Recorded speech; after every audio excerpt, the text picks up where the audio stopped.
The time is January 1998, where we have Detective John Hobbes, played by Denzel Washington, who is a confident detective who thinks he's put a notorious serial killer, Edgar Reese, to rest, until a sinister force makes it clear that the execution was only the beginning. From a new string of murders to strangers suddenly humming, "Time is on my side," Hobbes realizes he isn't just chasing a murderer, but something far older, something far more powerful, something not of this world, and far deadlier.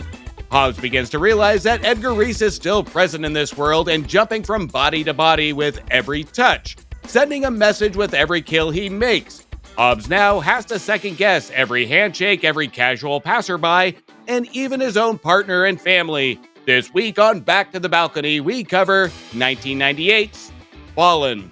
Gene Siskel and Roger Ebert, two titans of cinematic review. Sometimes right, sometimes wrong, but always captivating. Your hosts Antonio of the Cult-Worthy Cinema Podcast and Justin Henson of the Movie Wire are here to take you back to the balcony.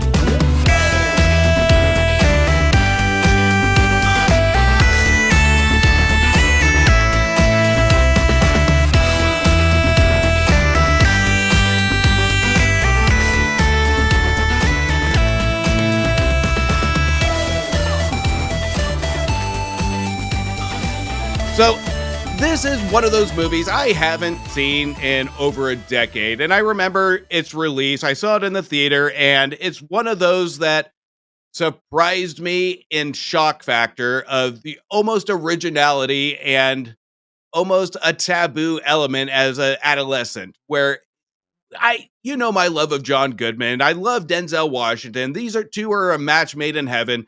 And I loved it then. But then comes the rewatch, and here it goes. We see a lot of flaws, but the inner child of me can't say I hate this movie. I like it, but it is with dramatic flaws. And it mainly comes down to just poor direction and poor editing to an extent where it just loses engagement on the behind the scenes. Nothing wrong with the performances, nothing wrong with the idea, but it is a heavy load and a heavy story to take on to some filmmakers that just don't know how to push it forward. So I don't know. We've never talked about Fallen. So what are your thoughts? So this might be my least favorite movie that we've done on the show so far. And we've done Galaxina. Dude, I've always hated this movie. Wow. I was saying offline, like 1997, 98, 99, like those were my three big years of movies in the theater. Cause I had like all these free periods. We'd go slack school, go to the local dollar theater, watch all these movies. So I think I've seen more movies in the theater in that 3-year block than any other time of my life. And I remembered this trailer with the Rolling Stones, "Time's on my side," and us just laughing our balls off. Like, is that the whole plot of the movie? Is that this demon sings "Time is on my side"? And we didn't watch this in the theater because we thought it was too stupid looking, but we did rent it, and it was. But here's the thing. It's not even that it's stupid. I don't think stupid is the right word, right? This movie is boring as fuck. Like, this movie is so goddamn dull for what the premise is. It just takes its sweet-ass time to get anything done. And Denzel might be at his least interesting in this film. And the fact that he also had like a record payday at this point for this movie. I was looking, Justin, I promise you, I was looking for some redemption in this movie. And I think my despise for it just grew deeper and deeper as the movie kept going along. I have never paused or taken a break from a film that we've done on this show. I know that's something you like to do where you're like, I gotta get a bourbon, I gotta hit pause, I gotta come back to it tomorrow. I've watched all of our films from start to finish, sometimes twice. This one I had to pause. I had to take a break because it's just that goddamn dull for such an interesting concept, like you said. Like, the concept is interesting, but there's so much, as I'm going to say what we hear in the government these days, there's so much fraud, waste, and abuse in this movie that I have a hard time giving it a pass. I don't really have a defense of it, but if I were to say and go to battle with this movie, this is a movie you see based on the love of the actors, based on hopeful of the performances. And you know what? seeing John Goodman and Denzel Washington is the driver of this movie because I love their on-screen presence is entertaining enough for me. Does it justify it a good movie? Absolutely not. Because I think this one had such a big idea and nobody knows how to execute it. And it's prominent here when you said it. Denzel Washington, and I agree, is uninteresting here because they have to put a stick of gum every at every point on the screen for him to do something. He has to chew gum just to make him engaging in the performance almost, to have him really relate to this cop, confident cop. And apparently, you chew gum, you have your jawline that strengthens. That's my only justification here is the performance. I'm so glad you brought that up because what it reminded me of is it reminds me of in the CSI Miami, anytime that David Caruso has a line, he would like either take off his glasses or put on his glasses. Every time Denzel whips out that stick of gum, I'm like, oh, he's doing his Caruso moment. I think this was just such a big idea with lack of execution because during my rewatch, I was getting annoyed as fuck. And this is where I think it really shows the weakness of the filmmakers of to show perspective of our demon, if you will, where it has to go a neon with shaking the camera to show a point of view. And that is just stupid.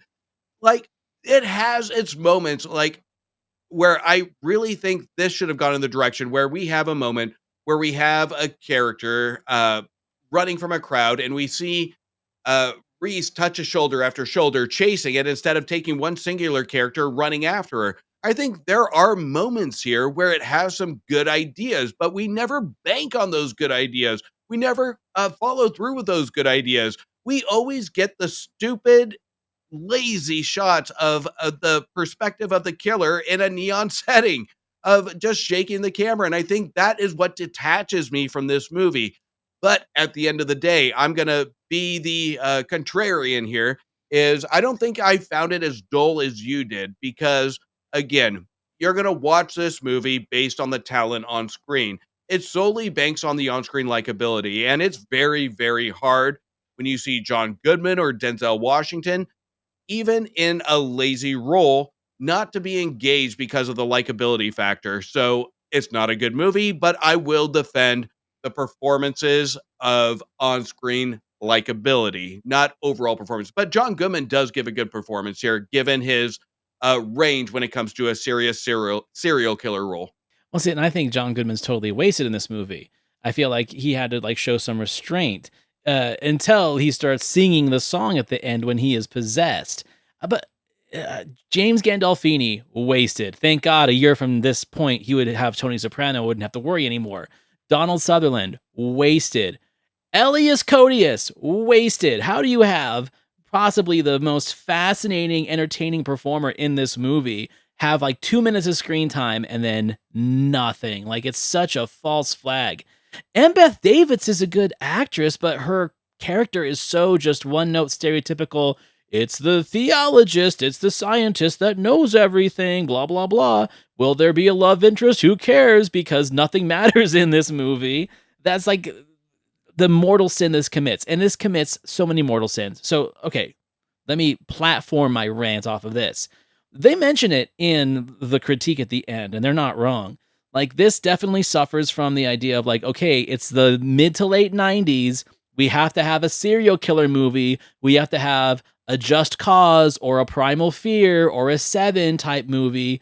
But we also have to be millennia end of days adjacent. So End of Days and Stigmata and this, where we have to have demons and bring theology and end of the world bullshit into it.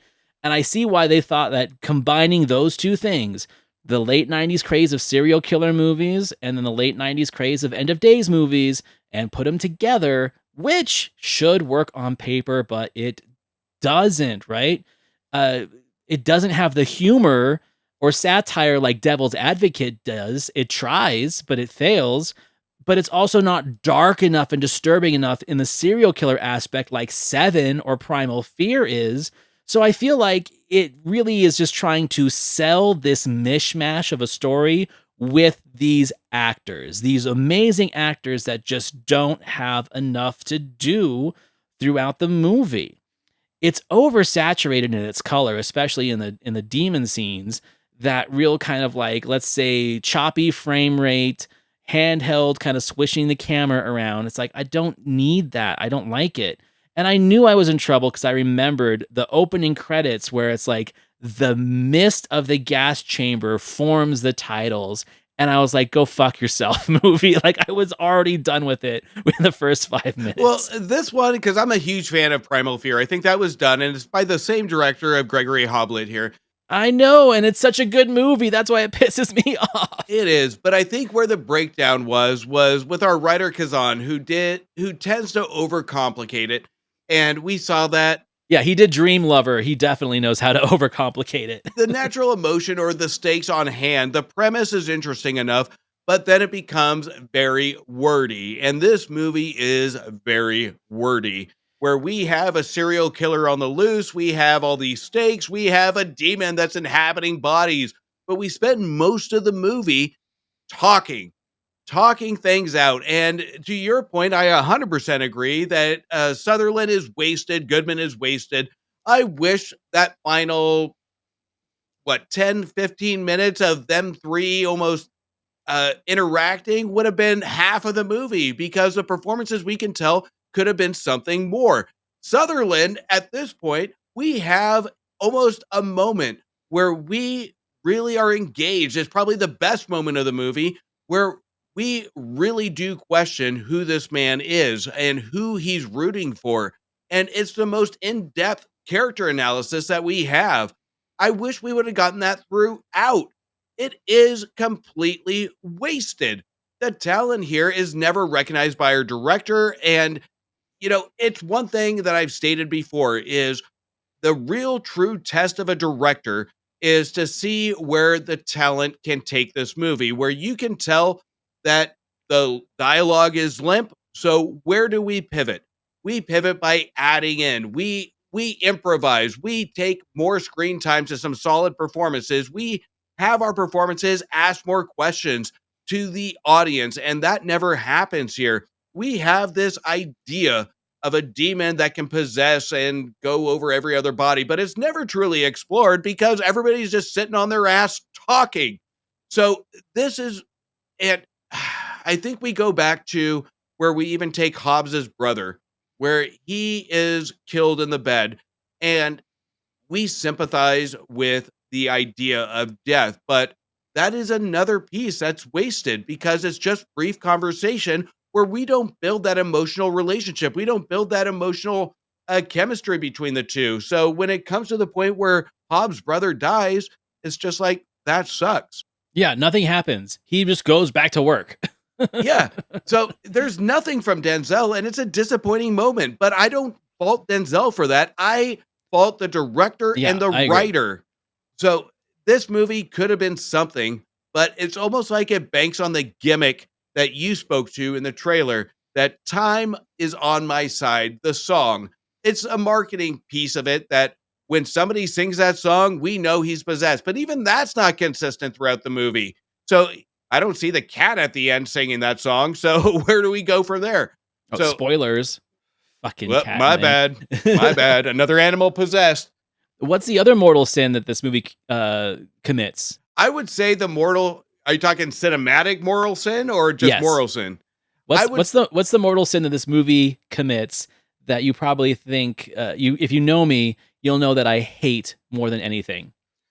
If I were to say, I would say the lingering question of a movie that's pointless, that leads to nowhere, that ends on a cliffhanger, that is going to leave an audience in a mere potential thought, but no thought at all.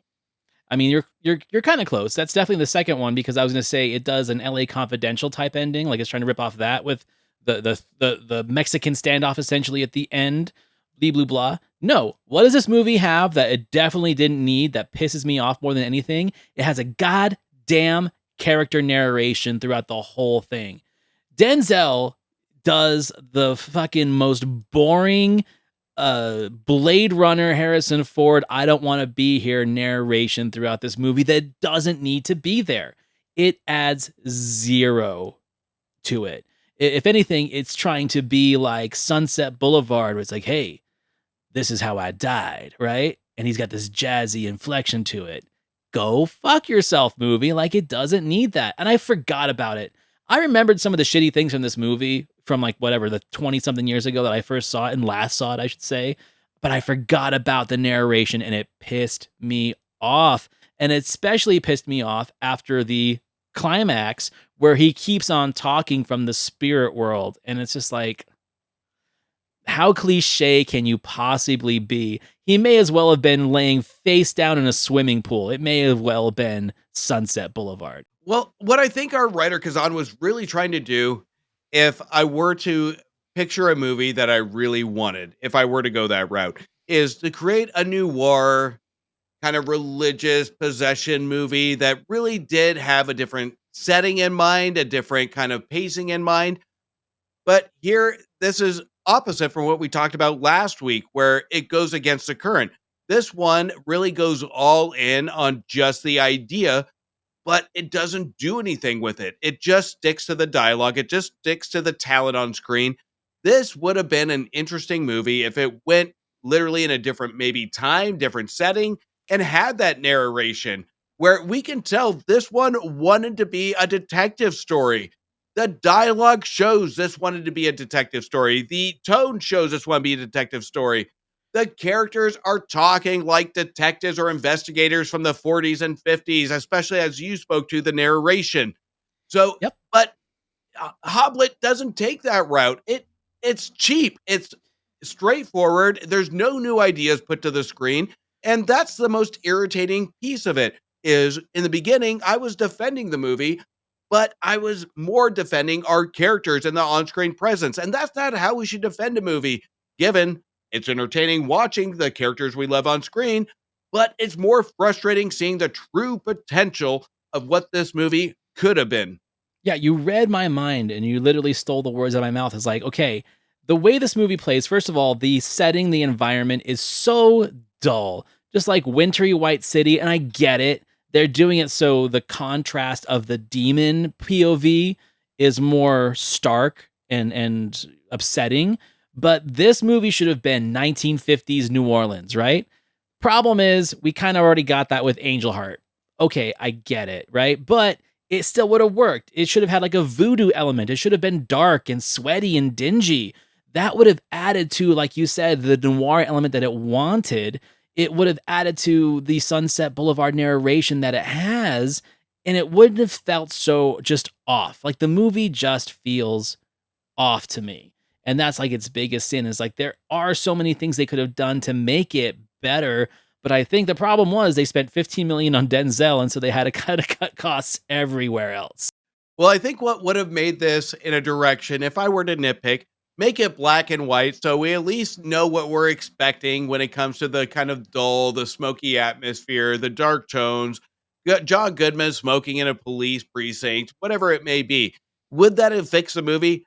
No, but it would have set a little bit of expectation based on where this tone is trying to balance, and it would have gotten rid of the fucking stupid neon point of view that I swear to God, after the rewatch, I did press pause and said, "What the fuck?" It happened so many times where it almost felt like our director didn't know how to perceive or how to output our main villain, where it's overcomplicated.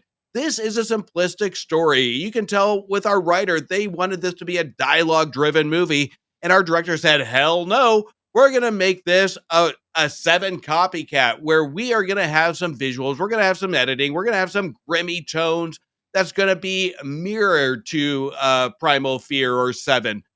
That's not what this movie was. This is an opposite to what our writer probably envisioned.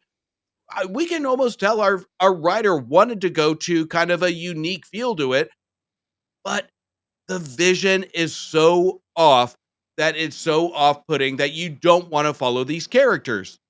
I think the gimmick of the demon going from body to body to body, and I'm not saying that the actors that portray the possessed are bad. Like, I think there's some good, but there's also just like very lazy, just one note delivery of that. What I would have loved to have seen, here I am trying to fix this movie. I would have loved to have seen something like, let's say, what Exorcist 3 did, right? Where it's Karis in the cell, but you're seeing Dorif as the character throughout the whole movie, right? Like, Koteas is such a good actor in this. I would have loved to have like seen, okay, yes, they've touched the person and now it's in him, but when he turns around and sees him, he's seeing Koteas instead of just a person. We, the audience, know that it is just another person, but Hobbes is so connected to this killer that he should be seeing Elias Koteas. Like, that would have changed a whole lot for me. Or like in The First Power with Lou Diamond Phillips, right? Where it's Jeffrey Koebler the whole time. I think that is what bugged me with this movie, is that you take away the balls of the villain by making it just this spirit, this demon that just possesses a lot of people.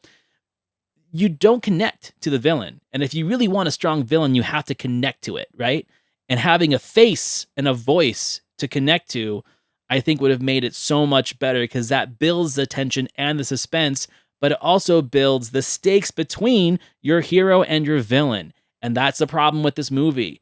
Well, I think you nailed it. And even when we get to where he first starts to transfer bodies, we get what, 2, maybe 3 murders that are really focused on, where we get hints of the murder. And then it's like a reversal where, okay, so this guy that died, I just saw this guy. Right. He's toying with me. He's toying with me. And then it just goes in a complete different direction where it's just body after body after body, where we don't know who it is, where we miss the most interesting piece of it. I think the most screen time that we get is with the female that actually goes against him when he shoots that school teacher, where that piece of it is also interesting, where you go to different witnesses to kind of corrupt this cop. So there are elements here that are so segmented where it's just inserting things to insert things of just mere ideas.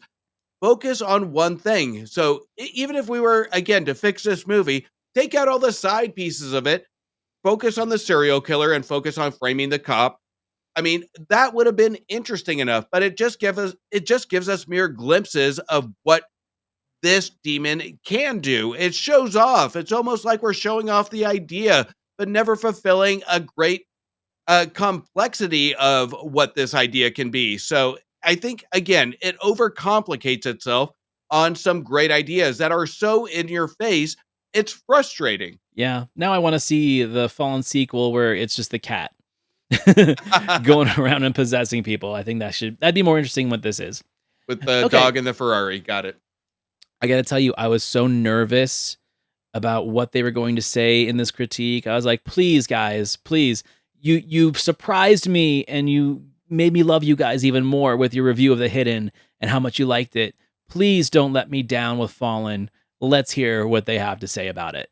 Back of a serial killer. What else these days? In Fallen, yet another trip down multiple murder lane. The special gimmick here, and every movie in the Serial Killer of the Month Club has to have a gimmick, is that the killer was previously caught by Washington and executed, but really what inhabits the killer is the spirit of the devil in the form of a fallen angel. But then Fallen gets tired, and we get a hackneyed plot in which Washington himself, and not the serial killer, becomes a suspect in a couple of new murders. Now, I've railed against serial killer movies many times on this program recently, and my complaints are validated by pictures like Fallen, which seem so desperate to shock and so empty of ideas, except one idea. Denzel Washington reportedly received a personal record payday for this project. I've heard as much as $15 million, so I think you were on the right track with the last picture we were talking about. Here's the only one. He is the only one who benefits from Fallen. Like, applause. That is exactly what I thought. I didn't say the word tired in my critique, but that's the best word for it. The movie gets tired halfway through, and so does the audience, as I did. No, 100%. It does. And as we realize what the gimmick is, I think Gene kind of really nails it here, is we get a lot of talking. It gets exhausting without little action. And when the action happens, it's not interesting because it's maybe 2 to 4 minutes, maybe when something actually happens and it's back to talking. It becomes mentally exhausting. And when the dialogue is spoken, there's nothing that really resonates with us throughout the movie. There's nothing memorable. So it's almost like one of those where if you're putting on in the middle of the night and you're tired, you're not going to remember one goddamn thing about this movie. And you almost have to go back and rewatch it because you feel like you missed something because it's that dialogue heavy when it doesn't need to be. Dude, I had to go back and read the Wikipedia for it because I was so just sedated by this movie. I was like, did I miss something? Maybe I got to go back and read the plot synopsis because I feel like I missed something because I didn't care about it at all. No, I agree with you 100%. I think that he nailed it. Now, of course, he is like being maybe a little over cynical about the serial killer of the month, right? We were having serial killer movies way before that, even way before Silence of the Lambs. They just happened to land at this moment where we had like a bunch just kind of clustered together, and most of them were pretty good, right? Like we said, Seven is good, Primal Fear is pretty good, Just Cause is pretty good. This one is not. It still plays with that supernatural element that was so popular as well. He did not mention that. Like he did not mention like, hey, we just had Devil's Advocate and End of Days and all these other movies that were going on, Stigmata. But also he doesn't care about those movies, you know? So it's easy for him to forget that. Let's see what Roger has to say. I think I liked it a little bit more than you did, Gene, although not enough to recommend it. I liked the smartness of a lot of the dialogue, and I liked the premise, which I felt was original, but I felt at the end there were just too many complications. I didn't understand them. It didn't pay off. But, you know, It doesn't pay off. I do want to question you on your statement that you've railed against serial killer movies. Why don't you say you've railed against bad serial killer movies? Because there have been a lot of good ones, like Seven and Silence of the Lambs, and I think it's wrong to just dismiss an entire genre. Okay, well, I wasn't. I'll say this. I have railed against bad serial killers many times. That's a good way to put it. And it is a good way to put it because we're getting them also once a month. And that disturbs me, that all that they do is come up with a gimmick. 2 killers we had once. Now we have, and it is interesting. I mean, the idea of passing along by touch, that's a good scene. Yeah, but we also... But why do we have to go into the screenplay? Okay, we get disaster please let me movies once finish. a month, too. Why do we have to go into the screenplay where you say it breaks down, and I say it breaks down with the preposterous notion that Denzel Washington is the killer? But they're searching for the gimmicks. flaw of the movie is not that it's a serial killer movie. The flaw is that it could have been a better one. Oh, it could have easily been a better one. I think they're both arguing over each other to make the same point, and they just want to make it first because they're both saying the same thing in so many ways. Well, I think this is where I think they both kind of get it wrong, but I'm going to be on the side of Roger. Is we look at genre, right? If they're putting horror movie serial killers into that, that's an unfair assessment. When we look at psychological thrillers with like Silence of the Lambs, Sevens, Primal Fear, et cetera, that is different. And I think they do make a valid point when it comes to psychological, that it seems like filmmakers at this time, given every year to 2 years, we need to do have a gimmick. We can't copycat the same thing. We crescendoed into the Seven serial killer to the shocker ending of Primal Fear to this one. Every serial killer needs to have a gimmick, but what I think we don't understand is that history has shown serial killers need a gimmick. So I think that's an unfair assessment to it. Is we have Ted Bundy, Gacy, whatever it may be. Serial killers have gimmicks. So the filmmakers and Hollywood is going to have gimmicks in their serial killers, and that's how they're going to be displayed on screen. Whether that's going to be in the psychological horror genre or if it's just going to be a slash and kill horror genre. But it seems like they're lumping these two together to make a holistic killer genre by their own individual selves. And that's an unfair assessment because we can take a movie that does have a gimmick, but at the same time, it's real. We don't have a serial killer that matches the same gimmick. Gacy didn't have the same motive as Ted Bundy and all that. So yes, that is an unfair assessment. So that's where I'm going to be apart on these two, because there are stories to be told on character study. But here, we don't have any character to study. So I get the frustration here because we could have spent the next 30 to 45 minutes instead of the opening scene of him just going down death row of understanding who this character is. I think if we added just that 1 degree of difference of maybe understanding this character or having a dialogue driven scene with Denzel, with our serial killer, that might have made a slight difference. It wouldn't have saved the movie, but it would have made a slight difference to actually put it in the gimmicky piece of it. But there is no gimmick here. It's just you know what? It's a serial killer, 5 minutes. Now he's a demon or a fallen angel and he's touching other bodies. So that is, in their definition, a gimmick. And that's where I think we've discussed it on this episode that it should have been something different. Right? Because there's not enough horror to be a horror, and there's not enough detective or serial killer to be like a crime thriller. It exists in a weird, unmatched, unbalanced mesh of the two. And there's not enough of either to bring you into either genre. If you're a fan of detective movies, you're not going to like it. If you're a fan of horror movies, you're not going to like it. Like we've been saying this whole 30 minutes talking about this movie, it just doesn't play to the audience the way that it should. It should have done something more atmospheric because it's so dull on the surface and it's so dull on the inside. And these are good performers that are just like, again, the director's fault. It's not delivering what they can do or what they should do. And when they do emote more, when they do bring more to the table, it feels off because we've been so sedated the whole time that it becomes like something totally different. And then we don't feel like we're in the same movie. So yeah, no, I'm glad that I rewatched this because it's been since 1999 probably that I watched this last and hated it. But I'm always up for a reevaluation. I'm always up for a reconsideration. I've been pleasantly surprised at movies that I didn't like back then that I like now, and vice versa. You know, you kind of dug it back then and you're like, oh, maybe not so much now. That's perfectly natural.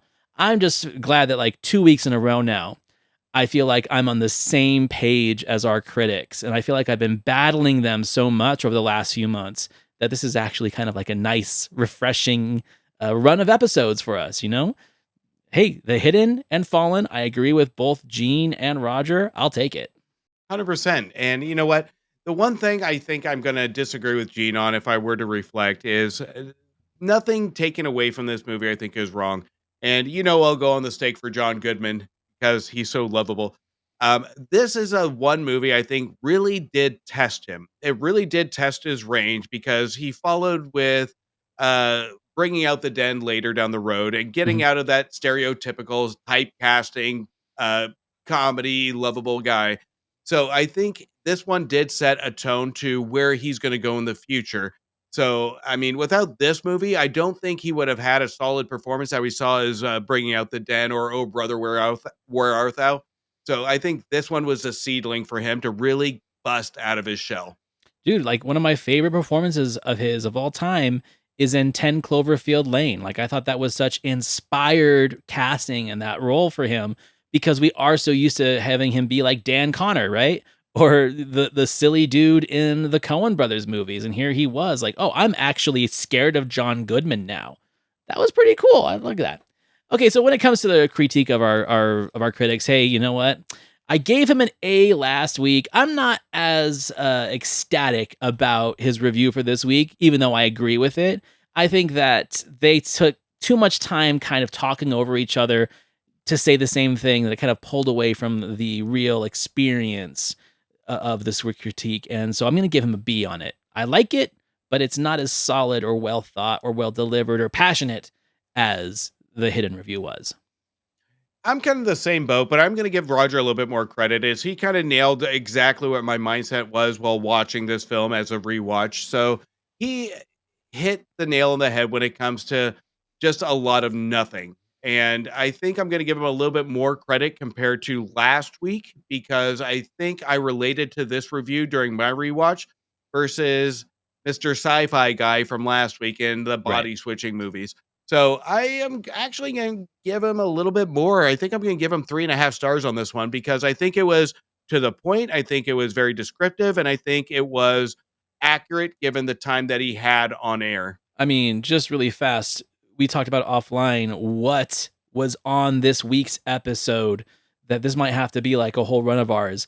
So not only did they have to review this film, they had to do Spice World, Hard Rain, and Phantoms on top of this.